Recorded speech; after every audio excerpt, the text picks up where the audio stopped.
تو آپ کہہ دیں کہ جب ہم دنیا میں آئے تھے تو اس وقت بھی سینے میں عشق رسول لے کر کے آئے تھے، اور جب ہم دنیا سے جائیں گے تو عشق رسول لے کر کے جائیں گے، اور سب سے یہی کہیں گے جو آج سے کئی سال پہلے ڈاکٹر اقبال نے کہا تھا کہ کی محمد سے وفا تو نے تو ہم تیرے ہیں، یہ جہاں چیز ہے کیا لوہو قلم تیرے ہیں، یہ جہاں چیز ہے کیا لوہو قلم تیرے ہیں۔ عزیزان ملت اسلامیہ، میں نے خطبہ مسنونہ کے بعد ایک آیت کریمہ کی تلاوت کرنے کا شرف حاصل کیا ہے۔ وہ سارا کا سارا قرآن جو نازل ہوا ہے اس کا کچھ مقصد ہے، سارا کا سارا قرآن نازل ہونے کا کچھ مقصد ہے۔ ہر ایک سورت کا کوئی شان نزول ہوتا ہے، ہر ایک آیت کا کوئی شان نزول ہوتا ہے۔ میں نے آیت کریمہ تلاوت کی ہے، قُلْ لَا أَسْأَلُكُمْ عَلَيْهِ أَجْرًا إِلَّا الْمَوَدَّةَ فِي الْقُرْبَىٰ۔ یہ جو آیت نازل ہوئی ہے، یہ جو آیت نازل ہوئی ہے، اس کا شان نزول کیا ہے، اس کو نازل کرنے کا مقصد کیا ہے، اس کو نازل کرنے کا مقصد کیا ہے، تو سنیں میں آپ کو بتاؤں۔ صحابہ اکرام کا مجمع لگا ہوا ہے، صحابہ اکرام بیٹھے ہوئے ہیں، آپس میں بات چیت کر رہے ہیں، بات چیت کرتے کرتے صحابہ اکرام یہ مشورہ پیش کرتے ہیں، یہ مشورہ یہ رائے نکالتے ہیں کہ ہمیں جس رسول کے صدقے میں، جس رسول کے صدقے میں ہمیں اللہ نے نماز جیسی عبادت عطا فرمائی ہے، جس رسول کے صدقے میں ہمیں روزہ جیسی عبادت ملی ہے، جس رسول کے صدقے میں ہمیں قرآن ملا ہے، جس رسول کے صدقے میں ہمیں نماز ملی ہے، صحابہ یہ بات ملاتے ہیں کہ جس رسول کے صدقے میں ہمیں سب کچھ ملا ہے، بلکہ اس رسول کے صدقے میں ہمیں رب ملا ہے۔ صحابہ یہ مشورہ کرتے ہیں کہ وہ رسول غربت کی زندگی گزار رہے ہیں، آج وہ رسول غربت کی زندگی گزار رہے ہیں، ہم ایک کام کرتے ہیں، اللہ نے ہمیں بہت سارے مال و دولت سے نوازا ہے، اللہ نے ہمیں مال و دولت سے نوازا ہے، ہم اپنے مال میں سے کچھ مال جمع کر کے، ہم اپنے دولت میں سے، اپنے روپیہ پیسے میں سے کچھ پیسے جمع کر کے اللہ کے رسول کی خدمت میں پیش کر دیتے ہیں۔ اگر اللہ کے رسول نے ہمارا تحفہ قبول فرما لیا تو پھر ہم بھی اپنے آپ کو قطر کے چکن تک کہلائیں گے۔ صحابہ اکرام یہ ملاتے ہیں اور ملانے کے بعد اپنے اپنے گھر سے تھوڑا تھوڑا مال لے کر کے آتے ہیں، اور پھر وہ مال حضرت عباس کو دیا جاتا ہے اور ان سے کہا جاتا ہے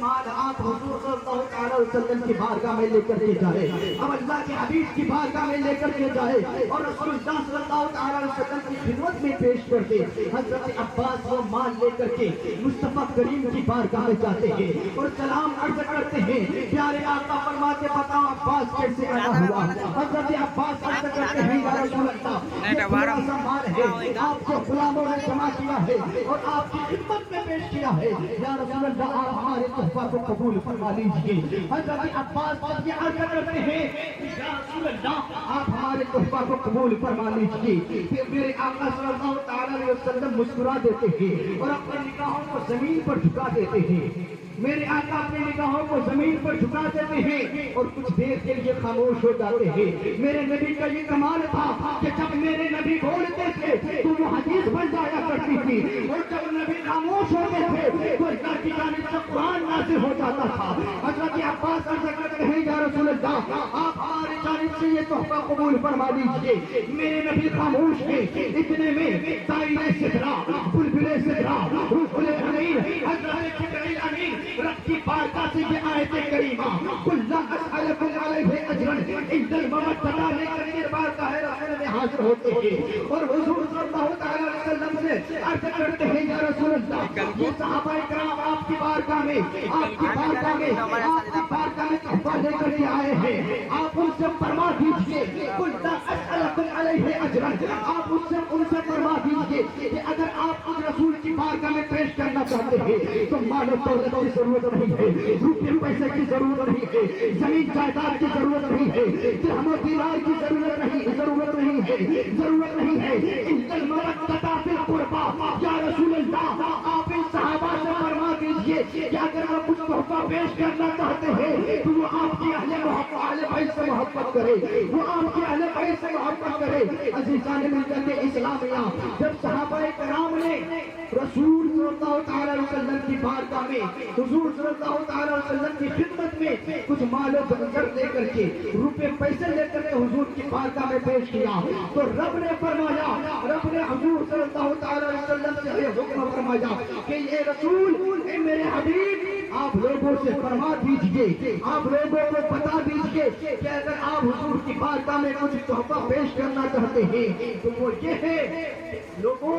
تم اہل بیت سے محبت کرو۔ میرے نبی کے ذریعے سے اللہ نے فرما دیا کہ اے لوگوں تم اہل بیت سے محبت کرو۔ عزیزان ملت اسلامیہ، میرے مصطفیٰ صلی اللہ تعالیٰ علیہ وسلم نے اہل بیت سے محبت کیا ہے، حضرت علی سے محبت کی ہے، حضرت فاطمہ کی زہرا سے محبت کی ہے، حضرت حسین حسن و حسین سے محبت کی ہے، اور محبت کرنے کا حکم بھی دیا ہے، اور پریکٹیکلی طور پر محبت کر کے دکھایا بھی ہے۔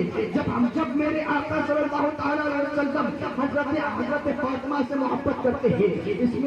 میں کوئی شک نہیں ہے۔ جب حضرت فاطمہ کی شادی حضرت علی سے کی جاتی ہے، اس وقت بھی میرے آقا حضرت فاطمہ سے محبت کرتے ہیں، اس میں بھی کوئی شک نہیں ہے۔ جب حضرت فاطمہ کو حضرت علی کے ساتھ بھیجا جاتا ہے، اس وقت بھی میرے آقا حضرت فاطمہ سے محبت کرتے ہیں، اس میں بھی کوئی شک نہیں ہے۔ پھر حضرت فاطمہ تو زہرا حضرت علی کے گھر میں رہنے لگتی ہے، اس وقت بھی میرے آقا سیدہ فاطمہ سے محبت کرتے ہیں، اس میں بھی کوئی شک نہیں ہے۔ لیکن ایک مرتبہ جب حضرت فاطمہ تو زہرا کے حکم مبارک سے میرے اور آپ کے سیدنا امام حسین کی ولادت کا وقت قریب آیا تھا، مولا حسین کا وقت قریب آیا تھا، مولا حسین کے ولادت سے 3 دن قبل میرے آقا صلی اللہ تعالیٰ علیہ وسلم حضرت فاطمہ تو زہرا کے گھر میں جاتے ہیں، سیدہ فاطمہ کے حجرہ میں جاتے ہیں، اور میرے آقا صلی اللہ تعالیٰ علیہ وسلم حضرت فاطمہ تو زہرا کے ہاتھوں کو بوسہ دیتے ہیں، پیشانی کو بوسہ دیتے ہیں، رخسارے کو بوسہ دیتے ہیں۔ حضرت فاطمہ عرض کرتی ابا جان آج بہت زیادہ محبت کر رہے ہیں، کیا کوئی آج خاص بات ہے؟ میرے آقا فرماتے ہیں ہاں بیٹی آج بہت خاص بات ہے، آج تیرے گھر میں میرا نواسہ تیرے گھر میں آنے والا ہے، تیرے گھر میں میرا حسین آنے والا ہے، تیرے گھر میں میرا نواسہ آنے والا ہے۔ اللہ اللہ ایک مرتبہ میرے آقا صلی اللہ تعالیٰ علیہ وسلم فجر کی نماز پڑھانے کے بعد میرے آقا صلی اللہ تعالیٰ علیہ وسلم فوراً کھڑے ہو جاتے ہیں۔ میرے آقا صلی اللہ تعالیٰ علیہ وسلم کی یہ عادت تھی، یہ دستور تھا کہ حضور صلی اللہ تعالیٰ علیہ وسلم عشاء کی نماز کے بعد مصلی پہ بیٹھ کر رہتے تھے، اور فجر کی نماز کے بعد صحابہ کرام سے کچھ خطاب فرمایا کرتے تھے۔ لیکن آج کا دن ایسا دن ہے کہ جب